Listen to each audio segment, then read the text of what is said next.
L'amendement 542, Monsieur Echaniz. Oui, merci Madame la Présidente. Nous allons parler en cette heure tardive des trains de nuit, sujet qui nous est cher à tous et sur lequel j'espère pouvoir trouver un consensus. Il s'agit donc d'un amendement pour financer sérieusement la construction d'un parc de trains de nuit et ainsi tenir les engagements de la majorité et de son ancien ministre, Monsieur Djebbari. Le 25 octobre, la secrétaire d'État Bérangère Couillard a annoncé au Sénat le retour de la fameuse Palombe bleue, train de nuit qui va desservir Dax, Bayonne, Pau et Orthès de façon quotidienne à partir de 2024. Mais petit retour en arrière, dans son rapport sur le train d'équilibre du territoire, publié en mai 2021, le gouvernement démontre la pertinence, en effet, de constituer un parc de 600 voitures de train de nuit pour un investissement de 1,5 milliard d'euros d'ici 2030.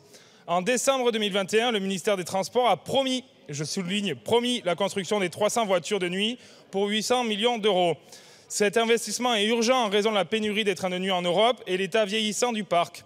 On parle de trains de plus de 40 ans. Nous prenons ainsi le devant en proposant une ressource permettant de les financer dès maintenant et ainsi tenir les engagements du gouvernement. Cet amendement propose en effet de renforcer la taxe de solidarité sur les billets d'avion en ajoutant symboliquement 1,50 € pour les billets en classe économique et 9 € en classe affaires. Des augmentations légères pour le consommateur et qui permettraient de sécuriser le financement pour équiper les trains de nuit d'ici 2030 et aider le gouvernement à tenir encore une fois ses promesses d'une dizaine de lignes nationales d'ici 10 ans. Je rajoute que cet amendement a été approuvé par l'association Oui au train de nuit, auquel nous adhérons toutes et tous. Je vous remercie.